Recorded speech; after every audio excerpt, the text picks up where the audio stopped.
You are about to experience Jackson Snyder Presents.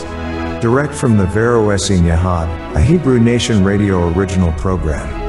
JSP is a variety show seeking out Jewish and Christian origins, religion, theology, and history, and doing so in a fashion that is both educational and entertaining.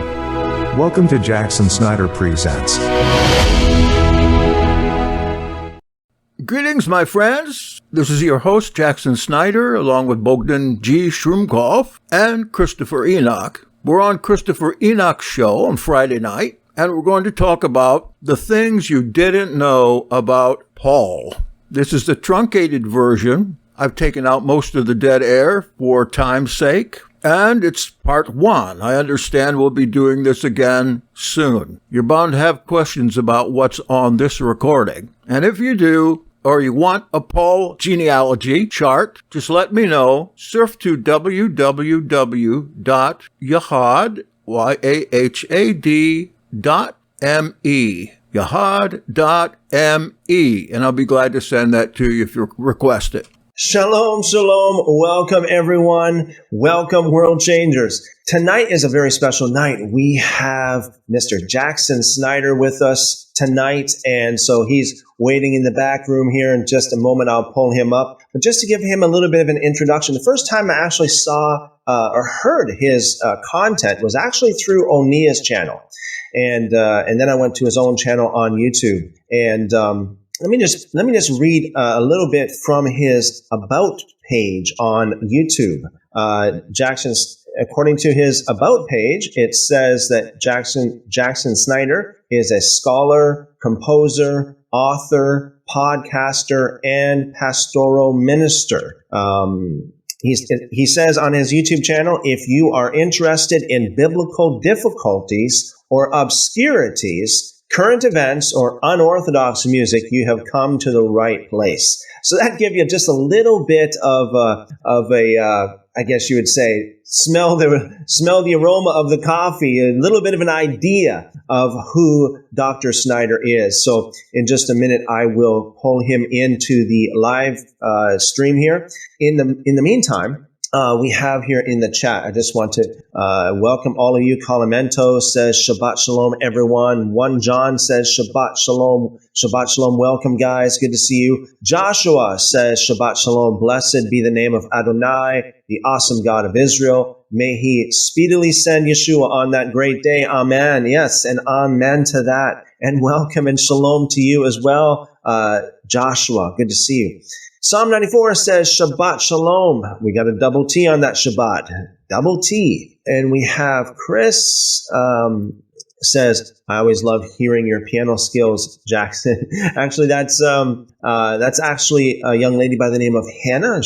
That's actually live music we have there. So it was Hannah's music that was playing. Amber says, Shabbat Shalom all. Shabbat Shalom, Amber. And Jeff says, Shabbat Shalom. Looking forward to Jackson Snyder. Yes, me too.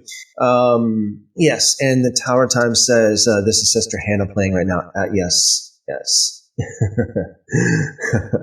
Jackson in the live chat. Jackson says, hi, Chris. Not me playing. Can't take credit for 4 out of 5 hymns. All right. Vinny says, Shabbat Shalom, everyone. Shabbat Shalom, Vinny. By the way, for those of you who don't know, Vinny is in Australia, down under there. So awesome. The Tower Time says, Shabbat Shalom, brothers and sisters. Welcome to my mentor of Torah, Brother Jackson Snyder. Yes, awesome. And 1 John 2:26 says, at Jackson Snyder, welcome. And Fearfully Confident says, Shabbat Shalom, happy Purim. You too. And Shabbat Shalom and welcome as well. By the way, before we get started, Dr. Snyder is going to he's going to basically take the mic here and do what he feels led to do. However, at the end, I will be going through some of the live chat to see if we have any questions. And any questions directed specifically to me, just put it at Christopher. If you have a question for Dr. Snyder, just put at Jackson Snyder or at Jackson. That's good enough. And we will get to that. Okay. So Dr. Snyder, I'm going to pull you in just a minute. Is it possible to put your camera on, Jackson? Okay. In the meantime here, Dr. Jackson asked, or Dr. Snyder, I should say, he asked how much time we have. And I say, we usually go for a couple hours here. Sometimes it's more than that. As you know, sometimes it's a lot more than that. So I just want to give Dr. Snyder as much time as he feels that he needs to have. Okay, so I don't see your camera on there, Jackson. I'm going to pull you in anyway. If you can turn your camera on, Jackson, that'd be great. So anyway, those of you who are if you're listening, wherever you are, whatever platform you're listening on, please, if you will, give Dr. Snyder a warm welcome in the live chat. And I'm going to pull him on here. He doesn't have his camera on right now, but we'll see how it goes. It won't go on. Oh, hey. I'm trying to turn it on, but it will not go on. I wonder what happened there. Let me see. But it just went off. If it don't go on, if you don't mind, if you have a hard time with it, just completely leave and then use that link and come back on. That should work. Okay. Yeah. Can you hear me now? I can hear you. Yes, I'm pretty sure everybody else can hear you as well. But if it doesn't work, just leave and then use that link again. Come back on. It should work then. Caballero. Oh, okay. We got Dr. Snyder. Yeah, it's working now. Caballero says, "Hello, Christopher. I'm anxious to hear today's study. Thank you." Yes, amen. Okay, everyone, please give Dr. Snyder a very, very warm welcome in the live chat. And here we are. Shalom. Oh, what happened? It's off again. I'm telling you, I think the depth. Okay. Well, you know what? Maybe we should. Okay, here we are back again. All right, here we go. Are you there? For some reason, we're having some trouble. Okay. For some reason, we're having some trouble there. Let's try it one more time. Let's try it. There we go. Welcome. Welcome to you. Thank you very much for bringing me out of obscurity into your life. And I'm really blessed to be here, and I mean it, out of obscurity. It's been a difficult few weeks. I've been moving. Things are changing a lot, but I think that when change comes, that is from Yahweh, and that we need to move with it. So, all right. I wanted to start out by telling you that what I'm going to talk about is my opinion based on the references that I can find on the internet primarily. So my interest has been in Paul's life outside of his letters. We get an impression of Paul from his letters that he is nearly invulnerable and that he didn't have a life outside of his letters except to be beaten and put in jail. But if you look around closely, you can find hints about his life. And I want to start out by talking about his family and maybe sharing a screen here to show you a little bit of his family line. My understanding is that his full name is Saulos Tadius Alexander Bar Antipatris Herod. I believe that Paul was a Herodian. I think there is a lot of evidence for that, including in Josephus that talks about him a couple of times. And what I'm doing here is going to be based on history, tradition, rumor, and speculation.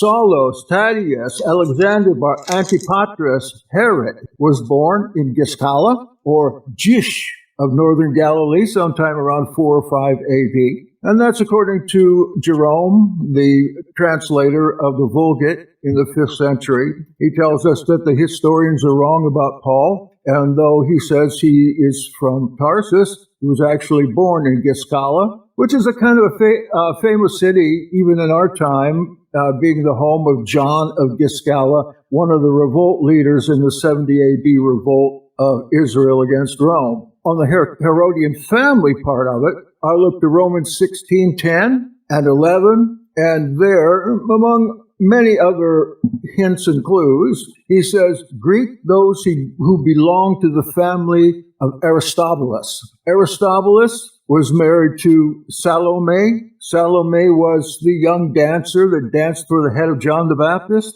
Aristobulus is Aristobulus V, a Herodian. And after that, Paul says, greet my kinsman Herodian. Herodian means littlest Herod. And Herodian was the Herod V, who was the offspring of Aristobulus Herod, who married Salome, the daughter of Herodias. This family gets awfully confusing unless you get a chance to really go through it, and I hope that you will order up these notes so you can take a look for yourself. Saul, Paul, was the son of Herod Antipater IV, and he was the son of Herod Salome, Herod the Great's sister, and his mother was Herod Cypros II, who was the daughter of Herod the Great. Paul's parents, were second-line Herods. They were first cousins. The Herods, like to marry their cousins and their nieces. Paul had a brother, Costobar. He was named after his grandfather, the husband for a time of Herod Salome. And he had a sister, Herod Cypros III, Bat Antipater. This is going to be hard for you to understand or remember these things, but I'll show you in a minute a family line graphic.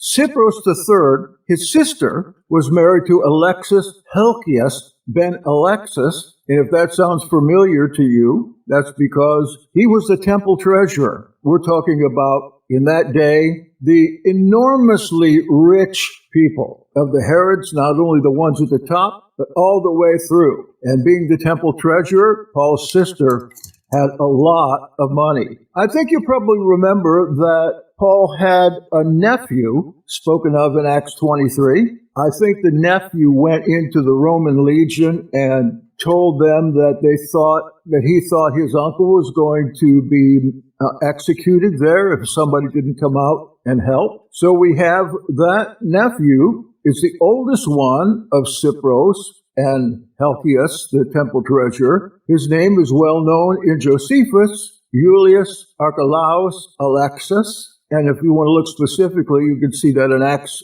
23:16 and in Josephus' War. In fact, Julius, when he grew a little older, was the first to actually buy the first copy of Josephus' War of the Jews. And Josephus dedicates his Vita, or his autobiography. Josephus dedicated his autobiography to Julius Archelaus Alexis. He had another nephew who likewise had a Herodian name, Antipas ben Alexis Helcias. He was, like his brother, a treasurer, but this Helcias was the public treasurer of Jerusalem. And he had a niece, Cypros IV. They like to keep that name in the family line. She's already the fourth one. The niece of Paul, and also the name of his sister. She was Cypros IV Bat Alexis Helcias. Now, all these Herodians came through Herod the Great and his sister Salome. Do you know a little about that history? It would be really interesting if you got into a little bit of the Herodian history of Israel and Rome to learn a little bit about the foes, I would say the foes of the Jewish Christian faith at that time, because we have several of them mentioned in the New Testament, including Herod Antipas, which was Paul's cousin, and Herod Philip is in there, who died pretty young, but as I'll tell you later, he figures into this history a little bit too. So I'm going to try screen share here. I wonder what was going on with my camera. I think it was a little demon that got in there. I really did. Could have been. Yeah, okay. Let me see if I can get a screen share. Perhaps this will explain a little better. This is the close family of Costobar, Ben, Antipater. That is the oldest in Paul's family, his brother, Costobar. He's easy to find in Josephus. He and Saulus are really worth looking up. There are at least 2 episodes, which I'll tell you about as soon as I try to explain this family tree. So here we have Salome, and here we have Herod the Great, brother and sister. Salome was married for quite some time to Costobarus. We don't know much about him, but he figured as a minor official in Herod the Great's community of leaders. And he was an Idumean. He was an Arab. Herod the Great was very much against her marrying him, but she married him anyway for a while. So here we have the union of these two go down to Bernice, Bat Costabaris, and Antipater ben Costabaris. It's Antipater that we're looking at right now because he married his cousin Cypros Bat Herod. You can see how the tree moves right this way and that they're first cousins. Over here is Herod Philip. We'll maybe get to him later. I don't know. This is Paul's father. This is Paul's mother. In the next line, here we have Costabar, who is the older brother of Saul. Here's actually Saul Paul, Saulos ben Antipater. By the way, that means daddy lover. Here we have another, is that a brother?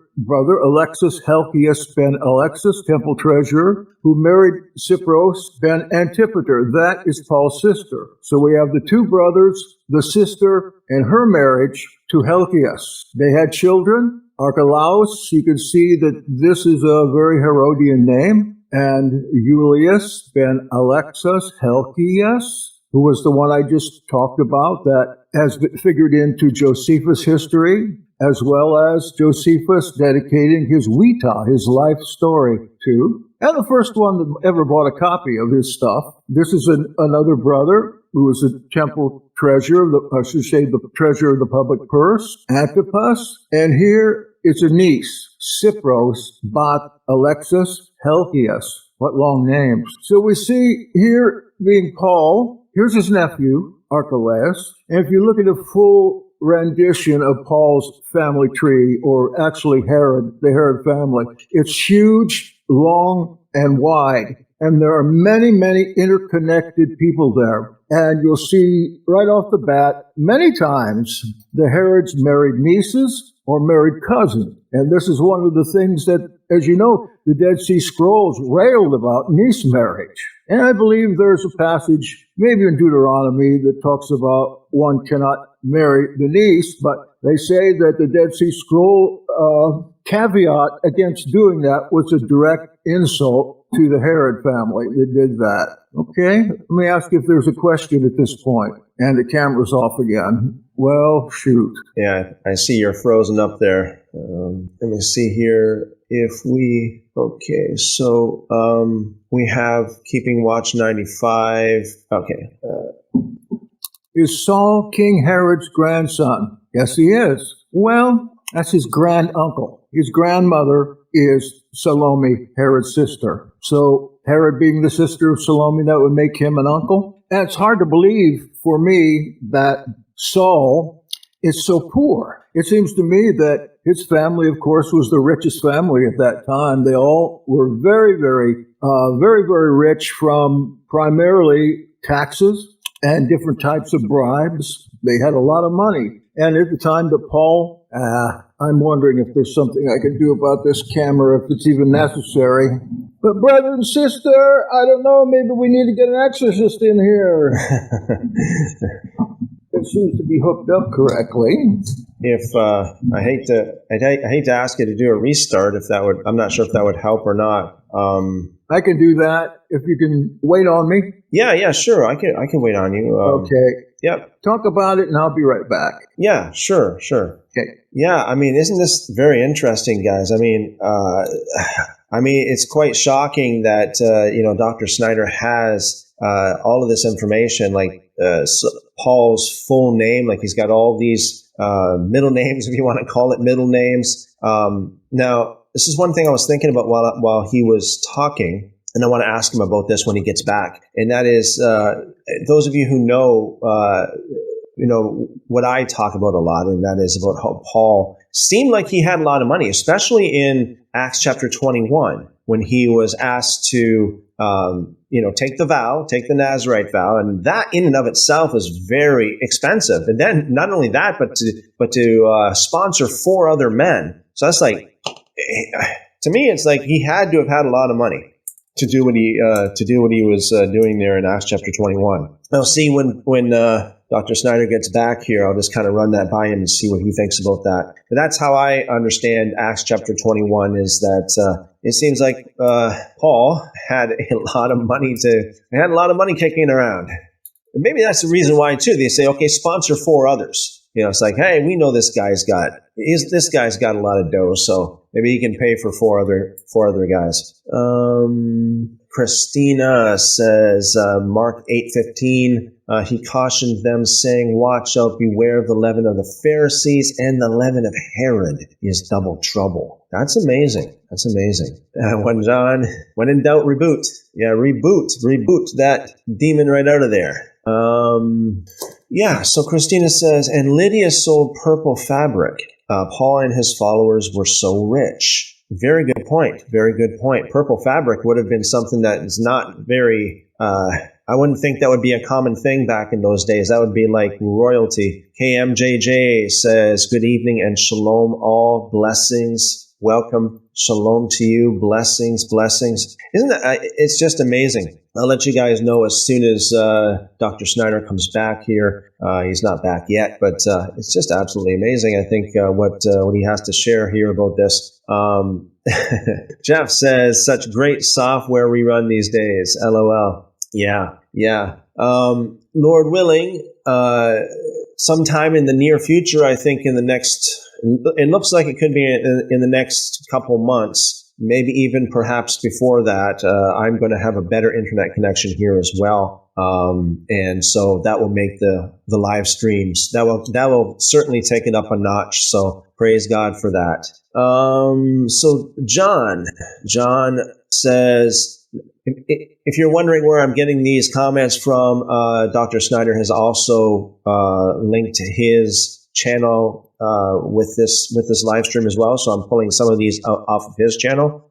So John says, Paul was actually rejected by the Ebionites, James, Yeshua's brother, for eating of flesh, meat, and teaching that it was okay to eat meat. That's a very good point as well. You think about how Paul spoke about how it's okay to eat, especially meat sacrificed to idols or food sacrificed to idols. It's the way he puts it. I mean, I'm sure there can be some people arguing different points of view, but generally speaking, most people would read that and say, hey, Paul's saying it's okay. Just be careful around the people that have weaker faith. The people that think that it's bad, okay? Think that it's not okay to do this. So people who think that it's a sin, just kind of, don't let them see you. Whereas Yeshua, on the other hand, Revelation chapters 2 and 3, he really he has absolutely no tolerance for people who eat meat sacrificed to idols. Absolutely no tolerance for that whatsoever. Very good point there, John. So Jackson, I'm not sure he's not here yet. He's not in the quote unquote back room here yet. So I'm not sure if you can hear or if he's watching. So John Smith says, hi, Jackson. This is the walking man, John Salam. Okay. All right, guys. And you know what, too? Let me just say this as well, waiting for Jackson to come back.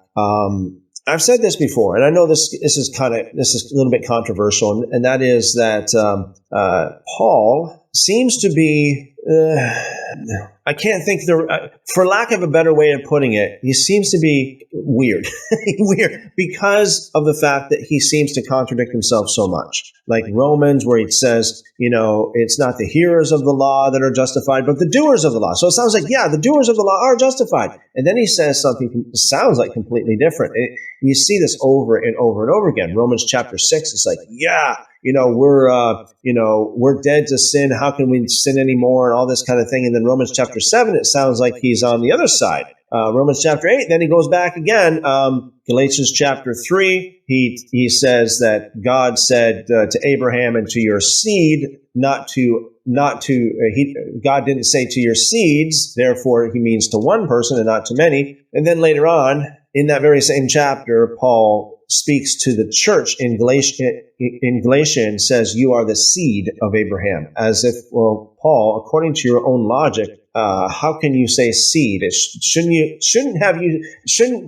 have said seeds? Because you're talking to more than one person. So it seems like Paul is, definitely he's not, I wouldn't say he's a stupid individual at all. I wouldn't say he's stupid. I would say he's quite intelligent, but he's just he's not normal, if you know what I mean. you may contact us at Jackson Snyder Presents at this email address, veroyahad@gmail.com. That is veroyahad@gmail.com. And let me remind you, you are listening to Jackson Snyder Presents with your host tonight, Bogdan G. Schruumkoff. Thank you for listening. Could that be because of, this is just a question. Could that be because he is a descendant of very close relatives? Okay, his father and his mother were very close relatives. Perhaps that's why he's a little bit, well, again, for lack of a better word, different than other people, especially in the way how he writes. And you think about it. In all of the authors of the entire Bible, all of the authors that we have, Paul is the only one that is very controversial. And I see we have Dr. Snyder back. Welcome. I hope that demon is booted out of there. I cast it out in the name of Yeshua HaMashiach. I don't really know what's going on here, but that failed, and then a couple other things here failed. And this is a new computer, so it's got to be demonic. I don't think that the devil wants you and I on here together, Christopher. All right, well, we're here. Praise God. Right. We're here. Amen. Yeah. So, did you hear any of the things that we were talking about here? No. Okay.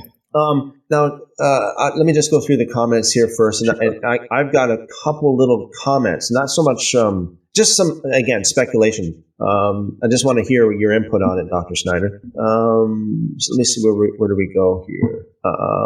Okay, so Christina, this is one. She says Lydia sold purple fabric. Paul and his followers were so rich. What do you think about that? Well, what is there to say? We don't know much about Lydia except that she was a necromancer or an enchantress of some type. But purple cloth was quite expensive because of where the dye came from. A certain snail that was not regularly found in that area had to be shipped in. It's a muscus something. I can't remember anymore what the name of it was, but that's why it was expensive, because of the dye. And what's he doing there? I don't know. Maybe he was buying a gift for Herod Antipas. I don't know. What do you think? Well, it seems like, Paul and his crew, Lydia, were definitely not your poor men or poor people, I should say. And along that lines, if I could just interject this as well. Sure. Now, Acts chapter 21. Like I don't know what you like where you stand on this, Dr. Snyder, but Acts chapter 21. The way I read it is that Paul took the Nazirite vow and he sponsored 4 other men to do so. Now, it's my understanding that the Nazirite vow is very, very expensive, just to do it for yourself, let alone to do it for four others. So what you're saying really it seems like it really rings true with the scriptures that he wasn't a common man, put it that way. I don't think so. There is something that I can add to that in Acts 21. Let's see. When he came back to Jerusalem, the main reason he came back was to bring the offering in. But the greatest speculation of scholars says that James and the James gang wouldn't accept his offering. They gave him some things to prove himself, and that was one of them, and that was a setup. It says that the elders of the assembly told him to do these things, and he did it. And one place you think that they're Greeks, and the other place, no, they're not Greeks, they're Jews. But it was a life and death. It was a death sentence if you took a Greek into there that hadn't gone through the ritual of conversion to that style of Judaism, the status quo Judaism of the day. And what I'm thinking is that the way it was set up, it's like, let's get rid of this guy. Let's send him on in here. Let the rest of them do their duty on him. And it was only by maybe the providence of Elohim that he was able to get out of there without being killed.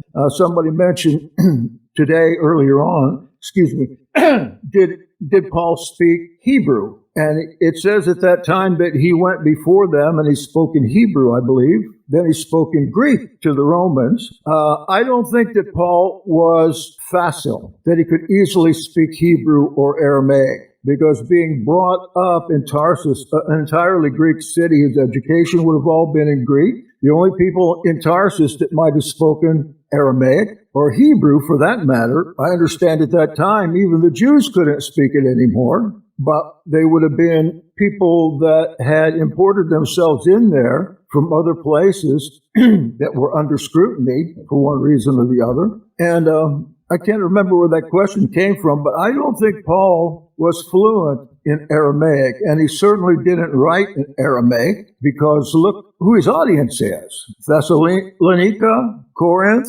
Philippi, these places didn't speak Aramaic. He was writing for them. He directed his letters to them. And when you read him in the Greek, it's outstanding. It's like reading theological, even scientific treatises. And that's one of the reasons I have some trouble with the English versions of the New Testament, because his language is so dumbed down in English from the Greek. But if he would have spoken Greek when he was gotten out of the temple by the Romans, they would have understood everything he said, because the Romans at that time, they were Greekophile. They loved the Greek language. They loved Greek learning. They loved Greek food. They all grew up learning Greek as well as Latin. Latin was almost a secondary language to those people, even in the army. So the army of Rome was conscripts from many different lands,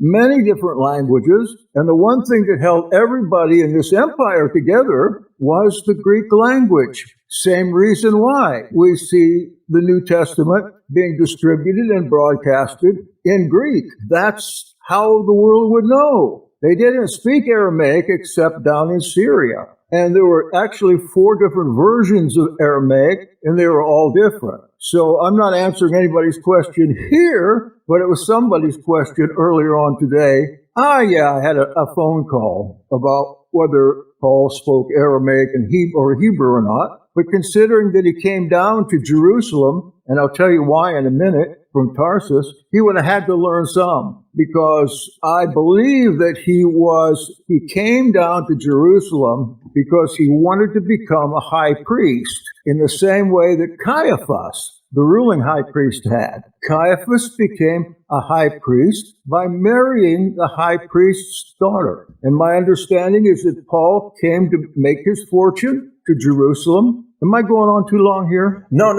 Please. Okay. Coming down to Jerusalem, he had an intention to court Caiaphas's daughter. And recently, actually, her ossuary, her bone box was found outside of Jerusalem in the Caiaphas tomb. He came down to marry her and hopefully become a high priest, because he was a man of great learning. And even the high priests in the temple, they didn't speak Aramaic, especially if you're from Galilee. Only 1/3 of the people in Galilee, according to scholars today, spoke Aramaic. See, the Greeks had been in charge of that place for 300 years. And they not only forced their customs from Alexander the Great on, forced their customs on the people of Israel and Judah, but their language was forced on them too. That's why in the New Testament you read about Hellenists all the time. And you can see that even Yahshua's disciples, some of them have Greek names. Petros, Philippos,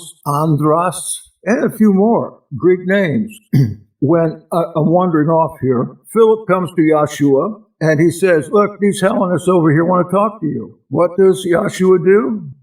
He blows them off. He's not talking to them, because at that time, until the next generation of believers, those were his enemies. They were Herodians. They followed Herod the Great, who you better believe spoke Greek and was well educated. All the Herods were educated in Rome, probably including Paul's father. In fact, I read one commentary that said, Paul's father was the only Herod that didn't do anything except enjoy the wealth of the family. That's interesting. Going back to Herod and Paul, you might look, Robert Eisenman has a very good essay online called Paul as Herodian. Just put it in the search engine, it'll come up. And there, Eisenman, I don't know if you're familiar with my friend, but he has an inside track on these things. And really, if I was to say I had a mentor, it would probably be him. And a great article giving lots more reasons why it's more than speculation to say that Paul was a Herodian. But I believe, going back here, I believe that Paul was set up, that he was rejected by the elders of the assembly of Yahweh in Jerusalem. They were still scared of him. They gave him permission to go into Europe even, just to get him out of there.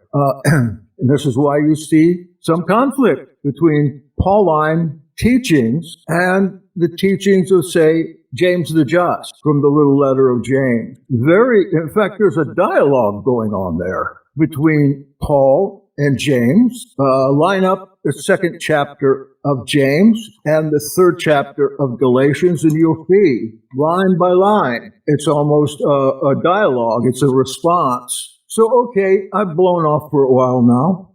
What else do you have? I'd like to just kind of, you were saying that you don't think that Paul spoke Hebrew like all that fluently. Is that right? No, I don't think so. Yeah, okay. So, that goes along with the lines of what, like, I've heard, some Jewish people would say that there is evidence of that as well in his letters, especially you mentioned Galatians chapter 3. And actually, I just mentioned that when you were off, when you rebooted there, when Paul said that God didn't say to seeds, but to seed, meaning one instead of many. Now, I have heard the argument that Paul must not have known Hebrew that well, because if he did, he would know that there is no such thing as quote unquote seeds when referring to descendants. It's always seed. Yeah, the plural. Yeah. Excuse me. Yeah. So seed in the Hebrew was zera, which is, it's singular, but it's a collective plural, right? Yeah. Similar to the word sheep. It can mean one, but it can mean many. Right. And so some people argue that Paul must not have known Hebrew very well in order for him to say what he said in Galatians chapter 3, because there's no such thing as zeraim when it comes to descendants. That's a good point. Yes, I've never heard that before, but you're right. Look, Paul uses some Aramaicized language here and there, but not much. And I don't recall any Hebrew being even quoted in any of Paul, but his Greek is, and I studied Greek for several years, and I'd still translate it. It's heavenly. It's heavenly Greek. This guy spoke this and wrote this all his life. And Christina, she has a really good comment there, by the way. Which one are you looking at? Paul wouldn't be a Roman citizen if he weren't a Herodian. That's why the Roman commander gets so scared after Paul said, the tribune answered, I bought this citizenship for a large sum, Paul said, but I am a citizen by birth. Yes, well, I would say it wouldn't take much more than being in the line of Herod the Great or his sister to get your citizenship for him. The centurion, most of the centurions were from Germany because they were so brutal. They made them centurions. So the centurion has to pay a lot, and he can't get out of the army for 16 years anyway. So he would be in awe of a Roman citizen. If somebody declared themselves a Roman citizen, then he would be very sensitive to the need to be slow in judgment there. That's a good point. Okay, I'm done. Okay. Is there anything else concerning that first part that I did, the family of Paul? One other thing I was thinking about, and I mentioned this when you were off there for a few minutes. Yeah, I want to hear your opinion. Yeah, so reading, I on my YouTube channel, I actually read and commented on every word of Paul's letters, right, from everything. I read the whole entire New Testament. and he can get quite confusing. Some of the wording that he uses. Like in Romans, he says it's not the hearers of the law, but the doers of the law that are justified. And then it sounds like he says that you're not justified by the law. And then in Galatians, where again the whole thing about seeds, he said that God didn't say to seeds, but to seed, meaning one, not to many. And then later on in that very same chapter, he's speaking to the people, to the church of Galatia, and he said, "You are the seed of Abraham." He didn't say seeds. So it's like, didn't you just say that it should be plural if you're speaking to more than one, right? So, reading his, and same with the whole book of Galatians as a whole, most people interpret that to mean that Paul is saying that the Torah is basically, well, for lack of a better way to put it, just done away with it. You're not justified by the Torah, all this kind of thing. And then in Galatians chapter 5, verses 19 to 21, he lays down the law. He's like, he lists all these sins, and he says, if you do any of these things, you will not inherit the kingdom of God. So the way I understand it, it's like, that is Torah. Like, that is Torah. So it seems like he says one thing, and then it seems like he contradicts himself.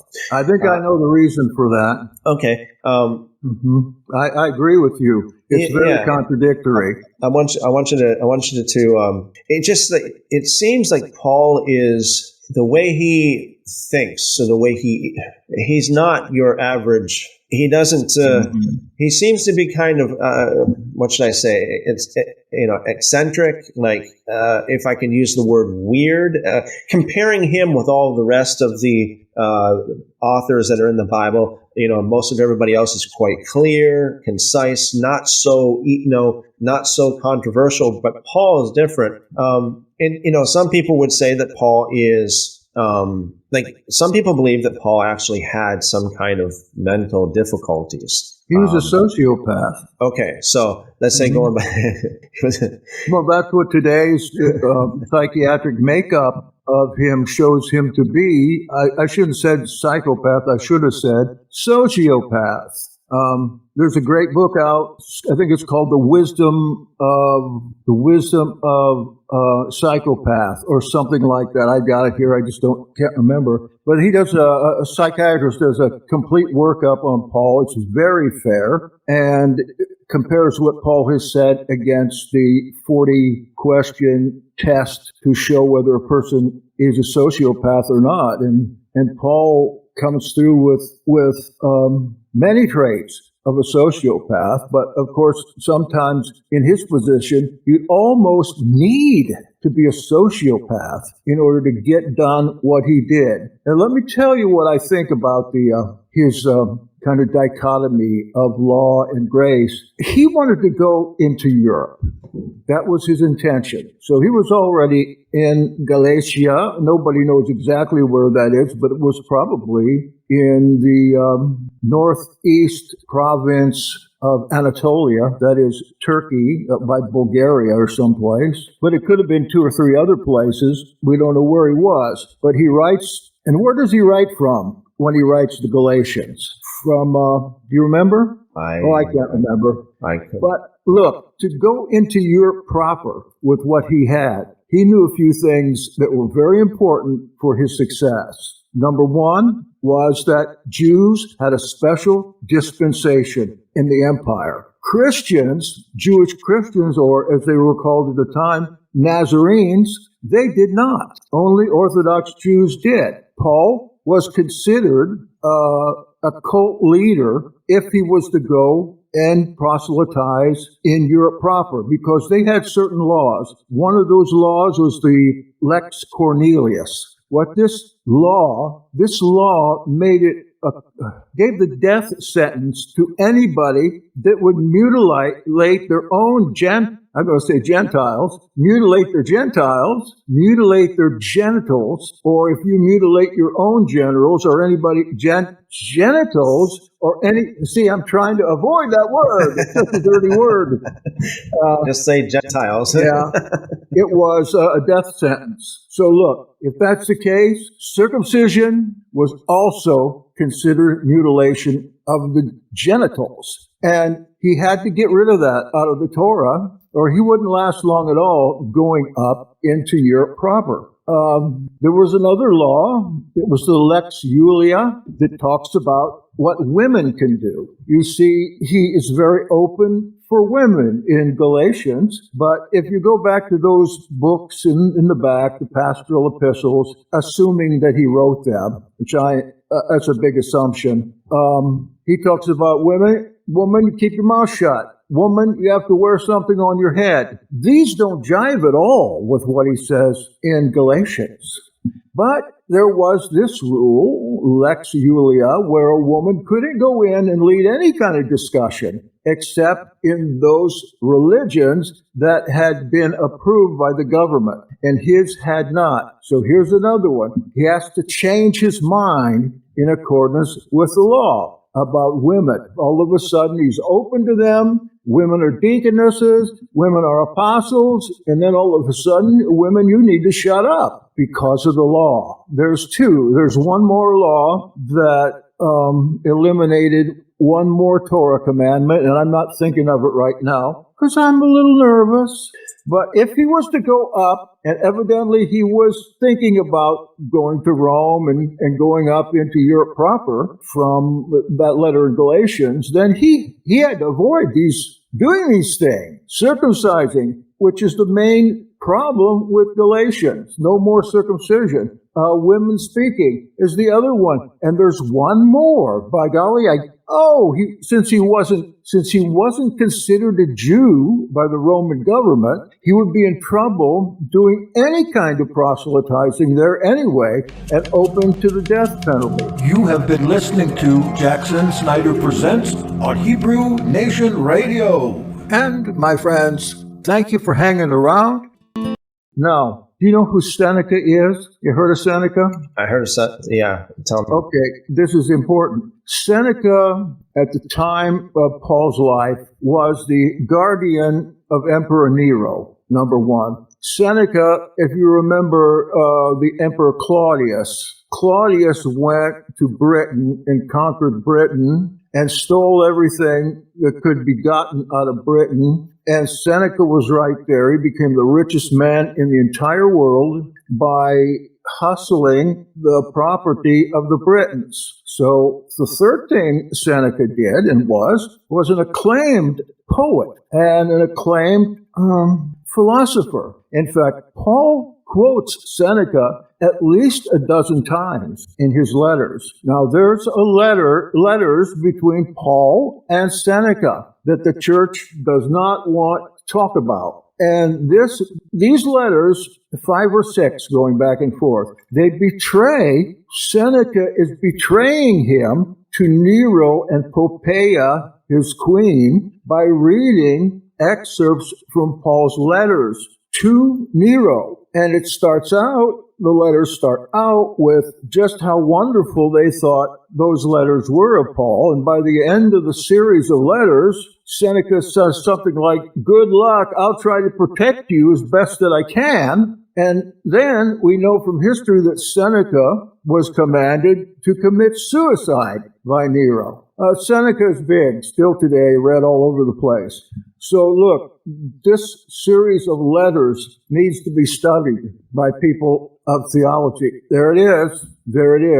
Yeah, closely and try go ahead. Yeah, for those who want to look at it yourself, what I did was I went to earlychristianwritings.com. I looked up Seneca, and you'll come up with the letters of Paul and Seneca. And I just went to the text here, and it takes you to Wesley Center online. Yeah, go ahead. Place to be. But you have to look closely and read them with some wisdom to know who Seneca is, who he represents, and Paul. There's another fellow that was Nero's freedman. His name was Epaphroditus. He's mentioned in 2 different letters. One, Philippians, I think he's mentioned twice, and somewhere else he's called Epaphras. Epaphroditus was Nero's slave, and he was freed by Nero, but kept in Nero's household until Nero died. When they came after Nero, the crowds came to kill him, just like the movie Quo Vadis. You ought to watch that sometime. Quo Vadis, 1951, I think. It's really good about this. Epaphroditus snuck Nero out of the palace and took him to his own mean house into the basement, and there he talked Nero into taking his own life. Epaphroditus, also according to the fiction, had to help Nero push the knife in to his head, fulfilling Revelation chapter 13, head wound. And Epaphroditus went on to serve the next dynasty of emperors, Vespasian, Titus, and Domitian. None of them had much love for the Jews because, if you remember, Vespasian and Titus destroyed Israel and Judea, but in the 7 years between 66 AD and 73.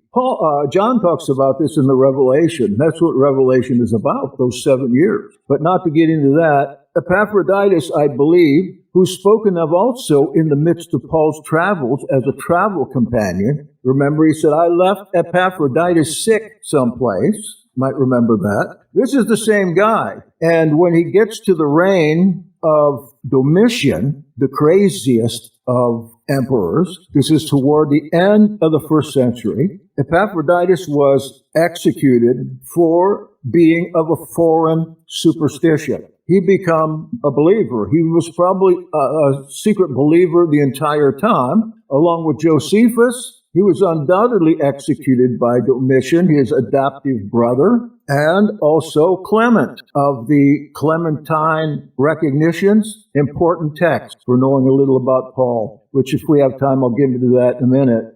It really shows Paul's character. But what I'm saying is Domitian killed a lot of believers, and there are three that are connected to Paul in one way or the other. And I believe that there is evidence that the person whom tradition has called Luke was none other than Epaphroditus, who was a great writer. He was also mentioned by Josephus.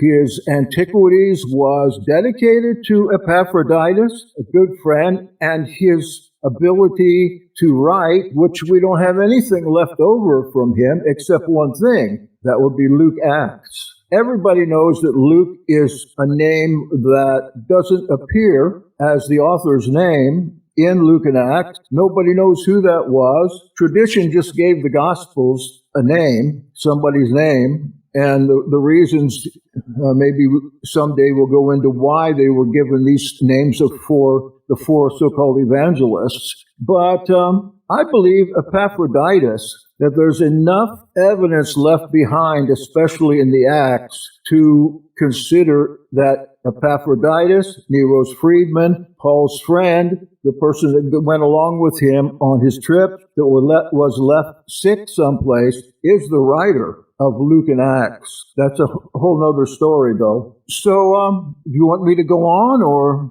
is this a good time to... If I can just Epaphroditus is mentioned in Philippians 2:25 and 4:18. Yeah, please go. Okay, the appropriate. Put a note up here. Clementine Recognitions. If you haven't heard of that, you should. This is a text written in novel form purported to be by Clement of Rome, who's considered like the second pope or something like that. I retranslated this book and published it. I also have the entire book, it's 300 pages, on my YouTube channel. Or you can get this book as an audio book at NazirineAct.com. You can download it there. You can buy a copy of it, or I'll send you a free PDF of it if you let me know you want it. It needs to be read by every believer, especially a Torah-centric believer in the world. What it is the Memoirs of Clement of Rome, who, through a very strange circumstance, ended up in Israel to see Barnabas. He had heard Barnabas speak in Rome, and he was so inspired by what Barnabas said, because Clement here, he wanted to live, he was an orphan, he wanted to live a better life than he saw the heathens around him do. Barnabas promised him, if you come down here, I'll introduce you to James the Just. And so Clement comes down, and he's introduced to James as a proselyte. And I suppose James was trying to figure out what to do with Clement. So he sends Clement with Kepha, Peter. He sends Clement with this assignment: write a book of everything Peter does and everything he says. And Peter at this time, he's making a trip from Jerusalem up to Tripolis. We don't know whether that's in Turkey or the Tripolis that's up north in Lebanon, but it's Tripolis. And in Clement's book, he does this. James tells him to turn a book in every year, and we have this book. There's a second book that uses the same source material called the Clementine Homilies. And there's another book that uses the same source material called the Acts of the Apostles. Okay? So the same material of this book that I translated and read and make available uses the same source material as the Acts of the Apostles in the Scripture. But here's the big difference. The Nazarene Acts, that's what I'm talking about, the recognition, same thing, they follow a very Torah-centric Kepha through his trip from Jerusalem to Tripolis. Clement does write down everything that happens. Some of your friends from the New Testament he writes about there, including one section about Paul that is appalling. And what you get from this book, including the debates with Simon Magus, you get from this book one of the finest catechisms of what it means to be Torah-centric, or a Nazarene or an Ebionite you're ever going to find. This book was rejected by the church. Scholars say that the material in it goes back to about 50 AD, and it was just too Jewish for the people there at the Council of Laodicea to put into the Scripture. But I urge anyone to get that book. Best way is to get it in print. Yes, it's expensive. It took me a long time to do, and it's priced just above what I spent to do it. Yet I'll send you one free in PDF, where you can go get the audiobook free. This is important for every Torah-centric believer, Nazarene, Ebionite, non-rabbinic Jew, non-rabbinic Gentile that's trying to follow the Torah and be pleasing to his Father. This book has all the answers. I know that several of you here that are on here tonight have read this book. Well, Christina, that has been speculated, that Simon Magus and Paul are the same person in the book. I don't know if you read it or not, but I don't see it. I don't see that. We would see in Paul's writing some of Simon Magus' speeches, but also in the audio version, I put an extra 4 hours on of the demise of all the characters in the Nazarene Act, which isn't in the written book. And it does have Simon, Peter, and Paul before Nero. I don't know whether you remember how Simon died or not, but it's a story of Simon flying before Nero to show his power. And Peter and Paul team up. And Peter does the rebuking, and Paul lays behind the stone praying. And when Simon Magus is flying, Peter rebukes the devil, and down he comes. That was the end of Simon Magus. It's entertaining. These books are entertaining as well as it's very good. But I'm sorry, I didn't mean to. Well, that's all I do is get off the subject. I just wanted to mention that Paul has friends, not only relatives, but friends in very high places. Very high places. And you notice in Acts 28, when his trial finally comes up before Nero, the emperor, that he walks away. Nobody dares to go in there and accuse him of anything. He's got some power. And so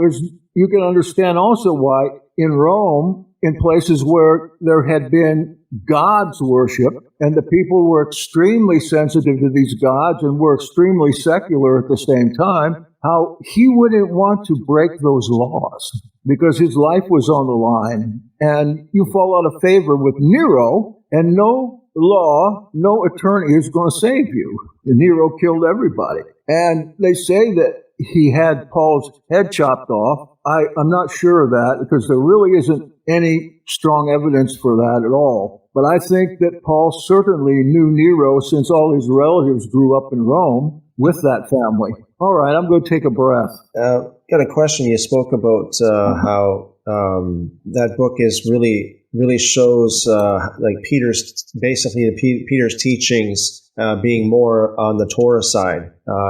Oh, yeah. So what do you think about the Kalamentos, the Ethiopian books of Clement? I think that there are more, the recognitions and homilies are in there, but there are more, and I have read those books. It was hard to find, and supposedly there are no English translations for some of them, but I did find one of these testaments of Clement that is in the Ethiopian canon, but supposedly hasn't been translated. I did find a translation of it, and that we would call, it is so different from the Nazarene Acts. It really talks a lot about polytheism. It's not the same Clement. It's a fake Clement. And I have that, which I'll send that over to you if you want. I can't really relate what it says, but it kind of reinterprets the Jewish Bible, but like through the mind of a heathen. Honestly, I didn't like it. I retranslated most of it, which I have here. It's one of the many projects that I have that I just get so far and then get tired of it. But that's what I think. I think it should be in the canon. I think that the story of Solomon and Sheba that's told in the Kebra Nagast is true. The Kebra Nagast is another book. It's not in the Ethiopian canon, but it's the national book of Ethiopia that tells the story of Menelik, the queen, and Solomon. And in a way, it's a pretty sordid, sad story. But Menelik, the son, was able to get a hold of some of these texts when he came and visited Jerusalem, where the people tried to make him king rather than Rehoboam, and took him back home and studied him. So this is one of the reasons to think that that story about Solomon and Sheba is true, because the son brought this information home that was codified in codices and still exists today. That's the Kebra Nagast. And I believe I have copies of that too. Any of this stuff, if you hear this over again and want to mark these things, I'll send it to whoever writes to me. You can get to me by going to your browser and putting in yahad.me. I have a contact form there, yahad.me. That'll take you to the contact form. And if you've heard anything here that you're interested in, I can dig you up as far as I'm able, the primary sources for it, and send them over. That's what we do at the Yahad. We try to get down to the earliest fragments, strata of the Nazarenes as per Yeshua HaMashiach. And we've done a lot of work in that area in our worship. We have a Shabbat service every week and a lot of different events like this through Zoom. And we've tried very hard to get back to the earliest liturgies, the earliest way of doing the things, just like Yeshua would do. What would Y do? What would Yeshua do? That's what we all want to find out. If you know something and it's authentic, please tell me. Write to me at that link, yahad.me, and tell me. There's one other thing that I might mention if I can go on for another 5 minutes. Oh, please do. I'm just rambling, okay? Maybe I could read this to you. Maybe I just read this to you, a little out of the Nazarene Acts. Now, before you get too far, I know this is off, kind of like this is a rabbit trail, but you mentioned Menelik. Do you believe that Menelik got a hold of the Ark Covenant? I just read a book about that, as a matter of fact. It's written by a man that followed that ark in Africa for years and years and wrote about it. His name Tutor something. He's well known, but he thinks he got down to the second ark, that it had to be replaced because the ark finally, over the course of time, fell apart. I would say, if I had to guess one way or the other, I would say yes, it went to Ethiopia and that Menelik stole it. That's what I would guess. Of course, Maccabees tells us that it's in a hole down there in the Sinai, and I understand that there are lots of guards posted there around that place, as spoken of in Maccabees. To this very day, you can't get in there, but it's really hard to have an opinion of that. What they did seem to find was the second ark, and there were some supernatural things that happened on that, and I think it's called Searching for the Lost Ark of the Covenant. It's an old book, about 10 years old. What do you think? I think that out of all of the stories, also considering what it says in the Maccabees too, I think that the Ethiopian story does produce the most convincing evidence. Yeah. And in this book, the authors chased this evidence down all through what used to be called Rhodesia and South Africa and in Tanzania and all those areas. They're not even called that anymore, and went down into the tribes and got in a lot of danger. And I guess it was about a 10-year quest. In fact, all his compatriots on that quest all died. I think he's still alive. He's still writing books. I wish I could tell you the name of it right now. But my library's not here. I just moved to a room until I can find a new place. So I don't have much here except my computer right now. You think I could take a break and go to the restroom and get a glass of water? Yeah, please do. Yeah, I can go some more. Okay. Sure, yeah. Take your time. All right. Yeah. All right. So, Thank you. Isn't this just amazing? Just so interesting. Some of the stuff here that Dr. Snyder is talking about. It's amazing. And Christina, I was going to ask him, he already mentioned this, he already actually addressed it. I was going to ask him about Simon Magus as well.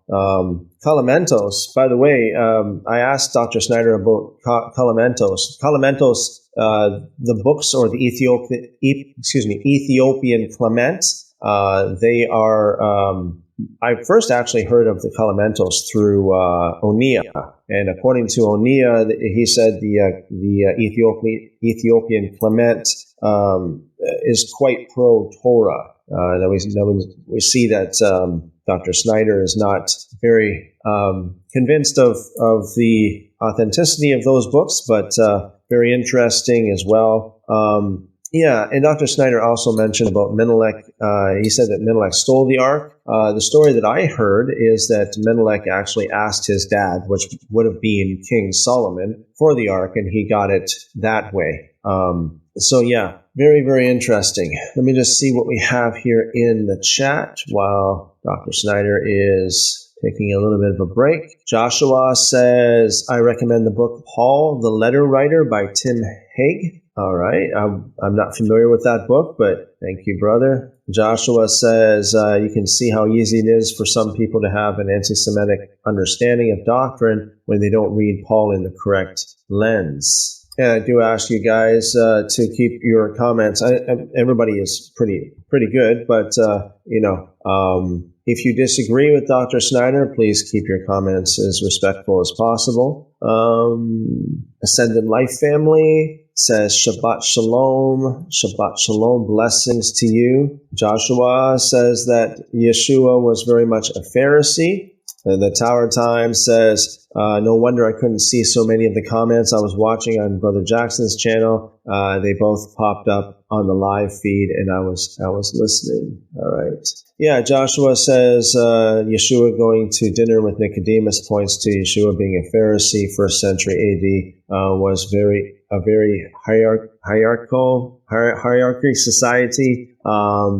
Pharisees only spoke to other Pharisees. I have heard that. I've heard that. Like, on the other hand, someone like Onia, I know he makes the case, and he believes that Yeshua was an Essene. So again, I think we should all have an open mind, come to the table with all the evidence that we have, and compare our evidence, and see what looks the best. What's the most convincing? Christina says, Christopher, do you think Paul's handkerchiefs healing the sick is sort of signs and wonders? That's been bothering me so much when it is the name of Yeshua that heals.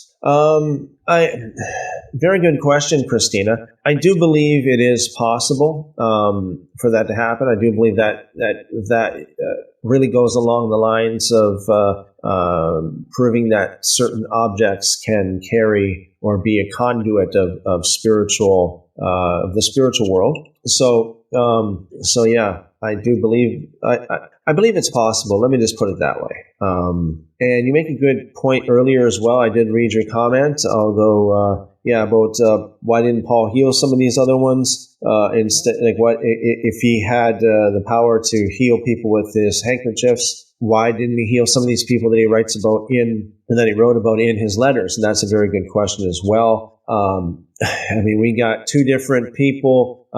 We got quote unquote Luke, who wrote the book of Acts, and then we got Paul. And again, it depends on what letters. I know there are almost half of Paul's letters. A lot of scholars do believe that it's not actually Paul that wrote it.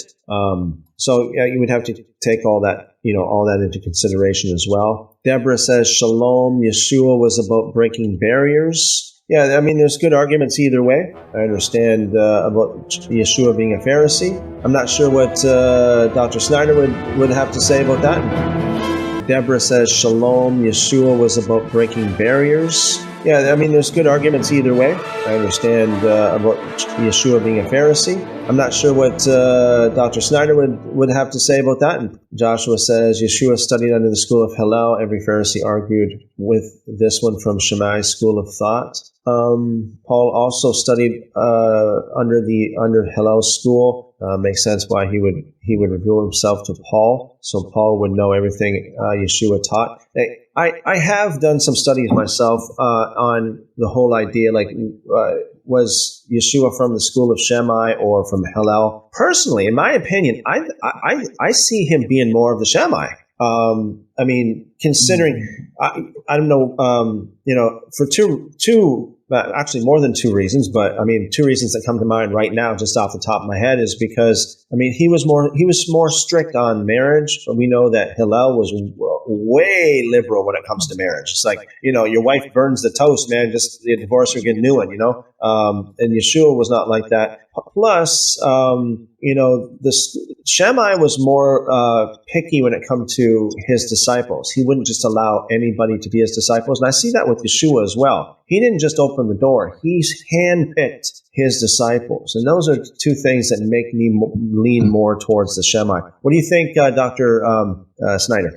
In light of Matthew chapter 23, and later on we have Jerome, who translates an ancient Nazarene document called the Nazarene Commentaries. There is so much vitriol leveled at both of them that I can hardly see that he was of either one. And if you look at the things that he actually put down, or we find in the New Testament, you'll see some that are Hillel and some that are Shammai, but I think they're Essene. Essenes, they didn't go for either one of them because their calendar was wrong. The calendar directed their feasts. And if you weren't on the calendar with the Zadokite calendar with the rest of the Essenes and Nazarenes, then you weren't even considered to be in the economy of Israel. And this sounds like a little bit of nothing today, but it's absolutely true how they felt. You can see also in the Nazarene Acts why you don't talk to some people like that. So I think that he was neither one. I think he came up through the Nazarene movement that was before him and part of the Essene movement. And because of the insurrection of 175 BC, where the temple was taken over by what we today call Sadducees, taken away from the Zadokites, the calendar was changed to the Greek market calendar, and these guys all took themselves out of the entire system of religion, went into Egypt, they went into Syria in the wilderness, they had maybe a place in Qumran, maybe in Mount Carmel, but by and large, these people, the remainder of the Zadokites, they couldn't get their pay out of Jerusalem. All the poor priests, it says, all the priests of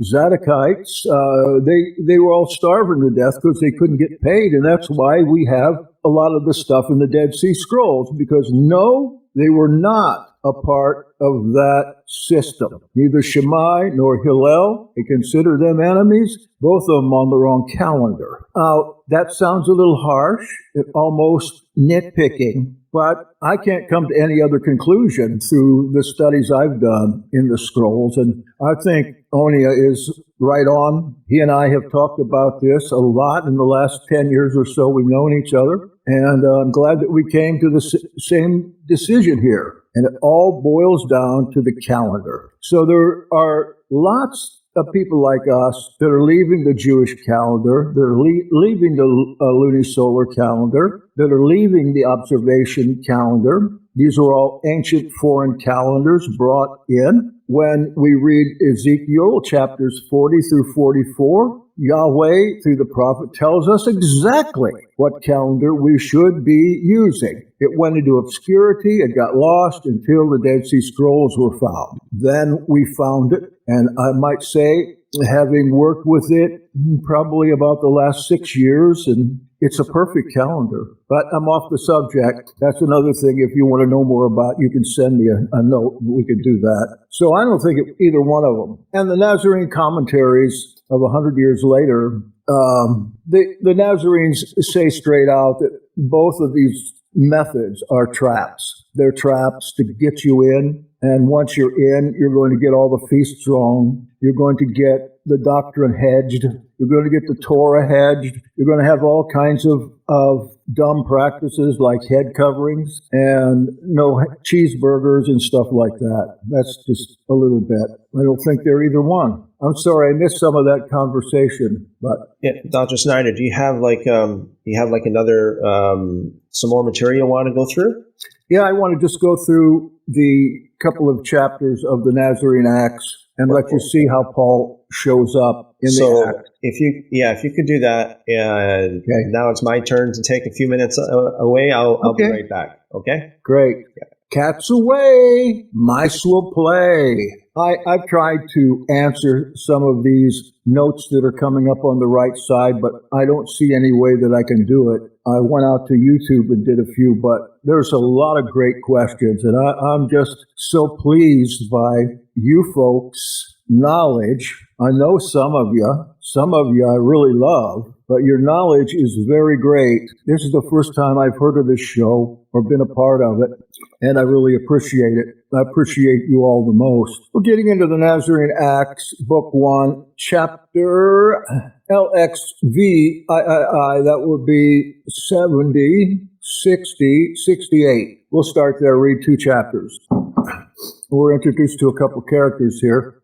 These sayings of Gamaliel, chapter before, he had a speech here before Caiaphas, did not much please Caiaphas. And holding him in suspicion, as it seemed, he began to insinuate himself cunningly into the discussion. For, smiling at what Gamaliel had said, the chief of the Kohanim asked of Yaakov, the chief Mivaker, that is, James the Just, the head of the movement, that the discourse concerning Mashiach should not be drawn but from the Scriptures. That we may know, said he, whether Yeshua be the very Mashiach or no. Then said Yaakov, we must first inquire from what Scriptures we are especially to derive our discussion. There was no canon at that time. Then he, with difficulty, at length, overcome by reason, answered that it must be derived from Torah. And afterwards he made mention also of the Naviim, the prophets. To him, our Yaakov began to show that whatever things the Naviim said, they had taken from Torah, and what they had spoke is in accordance with Torah. Am I in the right place here? Yeah. He also made some statements respecting the scrolls of the kings,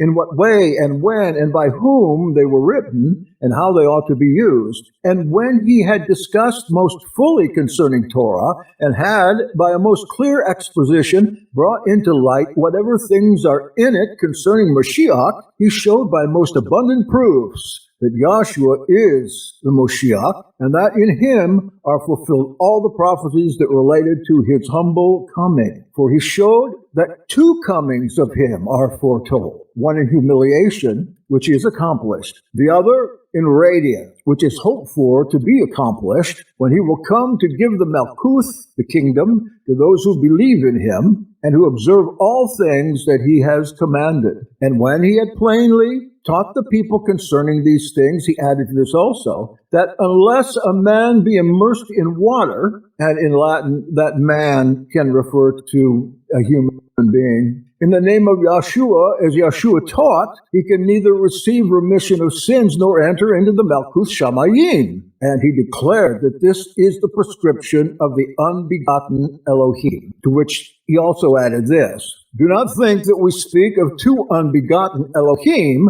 or that one is divided into two, or that the same is made male and female, but we speak only of the only begotten Son of Yahweh, not sprung from another source, but born from Yahweh's bosom, and in like manner we speak of the Ruach.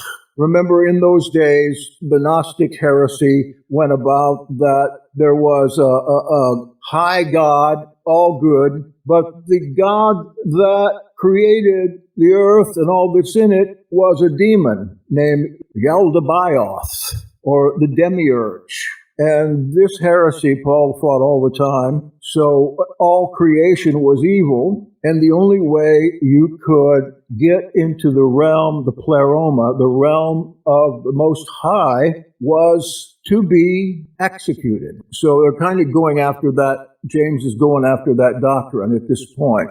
And remember, too, if some of you that have read this, that James is sitting on the temple steps. Now, these Nazarenes, they did not go into the temple, but they used the outside of the temple facilities to teach. Like on the steps or Solomon's porch, those places are not in the temple. They're outside the temple. They wouldn't want to go into an unholy place, as they believed the temple was. But when he had spoken some things also concerning mikvah, baptism, through 7 successive days he persuaded all the people and the Kohen Hagadol, high priest, that they should hasten straightway to receive mikvah. So they're having a talk on baptism here, and James is telling them, look, it's time for you. You've been sitting around on these steps for long enough. It's time for you to get baptized, to come in, instead of just be on the outskirts. And when matters were at that point that they should come and be immersed, some one of our enemies, entering the Hekel with a few men, began to cry out and to say, what mean you, O men of Israel? Why are you so easily hurried on? Why are you led headlong by most miserable men who are deceived by Shimon, a magician? While he was thus speaking, and adding more to the same effect, and while Yaakov the Mivaker was refuting him, James the Just, he began to excite the people and raise a tumult, so that the people might not be able to hear what was said. Therefore he began to drive all confusion with shouting, and to undo what had been arranged with much labor, that is the baptism, and at the same time to reproach the Kohanim, and to enrage them with revilings and abuse, and like a madman to excite everyone to murder, saying, what do you? Why do you hesitate, O sluggish and inert? Why do we not lay hands upon them and pull all these fellows to pieces? This is Paul speaking. Some might say before his conversion, but in this book we never see his conversion, and this is really the only place where Paul's talked about. He is fomenting a riot against the Nazarenes. He's calling on the gang with him to fight and kill the Nazarenes in the middle of their baptism service. Now, Josephus, in 2 different passages, tells us that Paul was the ringleader of hooligans that caused riots. Saul and his brother Costabar, that you remember me talking about, they went around and they fomented riots, and they got away with it every time because, Josephus says, they were kinfolk of the king. Let me continue. When he had said this, he first, seizing a strong brand from the altar, set the example of smiting. And others also, seeing him, were carried away with like readiness. And then ensued a tumult on either side of the beating and the beaten. Much blood was shed, and there is a confused flight, in the midst of which the enemy attacked Yaakov and threw him headlong from the top of the step, and supposing him to be dead, he cared not to inflict further violence upon him. Chapter 71. One more and I'm done. But our Havarim, our friends, lifted him up. James the Just was beaten by a metal brand from the altar and thrown down the temple steps. This is the brother of Yeshua, for they were both numerous and more powerful than the others. That is to say, the Nazarenes could have taken Paul and his buddies on, I guess when he was Saul, and could have bested them. But from their fear of Yahweh, they rather suffered themselves to be killed by an inferior force than they would kill others. But when the evening came, the Kohanim shut up the Hekel, and we returned to the house of Yaakov and spent the night there in prayer. Then before daylight, we went down to Jericho, to the number of 5,000 men. They're getting out of there. They're heading to Jericho. Then after 3 days, one of the brothers came to us from Gamaliel, whom we mentioned before, bringing to us secret tidings that the enemy had received a commission from Caiaphas, the Kohen Hagadol, Caiaphas the high priest, that he should arrest all who believed in Yeshua and should go to Damascus, with his letters, and that there also, employing the help of the unbelievers, he should make havoc among the faithful. Now he was hastening to Damascus, chiefly on this account, because he believed that Kepha had fled thither. And about 30 days thereafter, he stopped on his way while passing through Jericho, going to Damascus. So we have the Nazarenes going to Jericho as like a fallback position. And here we have Paul and his bunch going to Damascus by Jericho. At that time we were absent, having gone out to the sepulchres of two brothers that were whitened of themselves every year, by which miracle the fury of many against us was restrained, because they saw that our brothers were held in remembrance before Yahweh. So they went out to these sepulchres, these two gravestones, and the gravestones were whitened each year of themselves,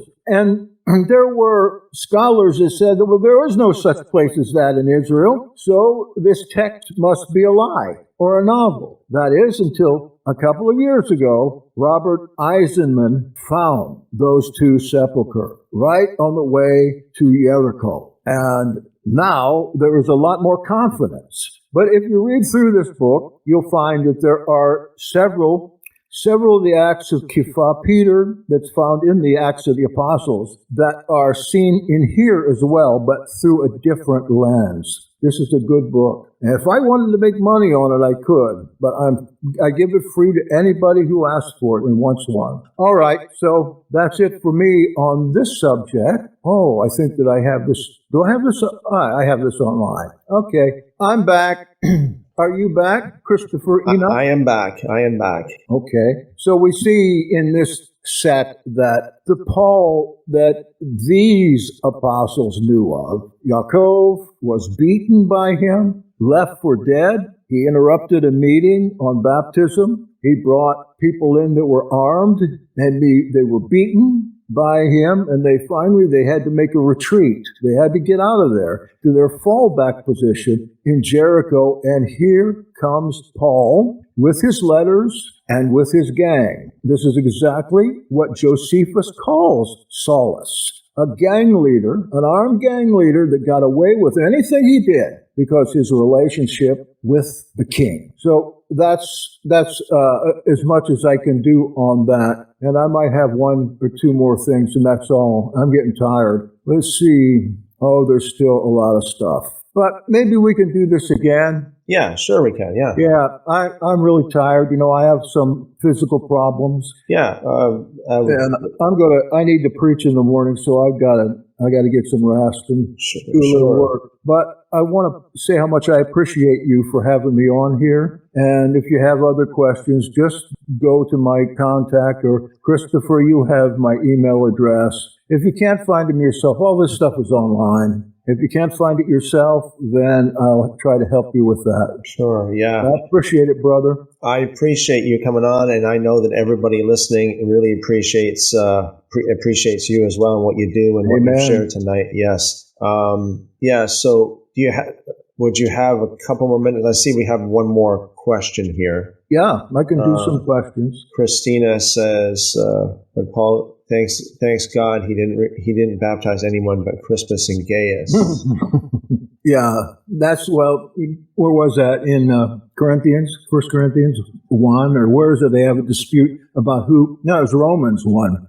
Who's baptizing who? Who's a homosexual and who's not? Who is sleeping with their mother-in-law or mother? I'm not sure which. Oh my gosh, what a mess that place was. And 10 years after that, in Corinth, there was a second schism, which you can read about also in the writings of, who was it? Who wrote the Nazirite Acts? I just lost it there. Writings of Clement.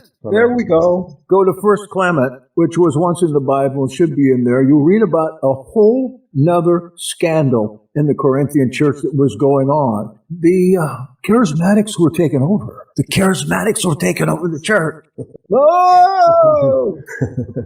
Yeah, it's in there. It's first letter of Clement to the Corinthians. Okay. So we have, let me see here. This is a really nice audience. They really talk a lot. Maybe I'll have to use this venue sometime. Is Paul the false apostle in Revelation 2:2? I think you can get that idea pretty well when you read about the letter. And I can't tell you which one right now. I don't have a photographic memory, but those who are Jews say they are Jews but are not in Revelation. Persecution, I think those are the Pauline people. They say they are Jews, but they're not. They're Gentiles. And I know that flies in the face of Christian doctrine, that Paul wasn't very much appreciated by the first apostles or the early assembly. I don't call it a church. By the early assembly, but I think that it's pretty clear to me that if not Paul, I think it's probably too late for Paul, but certainly the Gentile assembly. Who else would it be who say they are Jews but are not? So Jeff says, this is awesome. I'm going to check out Dr. Jackson Snyder's channel. Yeah, Jeff, take up an offering first. No, I'm just kidding. Just kidding. Now that's going to get around. He asked for an offering over there. One John says, thank you so much for coming. Shalom. Amen. Yeah, all the assemblies, all his friends left him. I don't feel good about that, because I think what Paul brought to Judaism is important. It's important, but I don't think that there's been enough evidence laid on what Paul himself says in Galatians. You never see much written about his earlier works. And so that's what we're trying to get to. If you all know sources about Paul that I might not know, I'm still interested in that, as well as the calendar situation and early Nazarene life. It's a great thing. All right, how do I leave here? Click the button? Yeah, well, once again, and I want everyone here as well to let Dr. Snyder know how much you appreciate him being with us tonight and sharing what he shared. Give him a great big God bless you in the live chat. So I see we got Appropriate saying at Jackson Snyder, thank you so much. All right. And so, brothers and sisters, thank you. You're a great bunch. Yeah, and Dr. Snyder, I would definitely would like to see you back. In at your earliest convenience, and then in the Lord's timing. I thought the last time I did this with somebody, I got ambushed. I think I told you that. It was not fun. But yeah, this is great. This is great. Yeah, we're not so bad like that. So no, I love you all in the love of Yahweh, and y'all have a great Shabbat, and have a little peace for a change. Amen? Amen. Well, Christina says, thank you. I really enjoyed this. Okay then. So at that, thank you very much, Dr. Snyder. All right. So for those of you who don't know, tomorrow, this will be Shabbat. This is Saturday. I'm live. I'll be live on YouTube, Facebook, Twitter, everywhere. I'm live, starting at 2 p.m. Eastern. 2 p.m. Eastern, I go live. And what we've been doing the past few weeks is kind of like have an open mic, I guess you would call it, open floor, and just inviting anybody to come on that if you want to come on, whether you like what I have to say or whether you don't like what I have to say, as long as you're not, overly malicious, or as long as you're not a troll, you're welcome to come on and talk and share your point of view. And those of you who just want to listen, I'm sure tomorrow we're going to be talking about some pretty interesting things. And hopefully we'll have some people on as well. And got a few people from a few different places saying that they want to come on. So we'll see how that goes. Okay, so as always, I pray the Lord bless you and keep you and make his face to shine upon you, lift up his countenance upon you, and give you wonderful, wonderful shalom. Amen. Amen. We'll see you tomorrow. Jackson Snyder Presents is sponsored by Vero Essene Yahad, a biblical literature think tank headquartered in Vero Beach, Florida.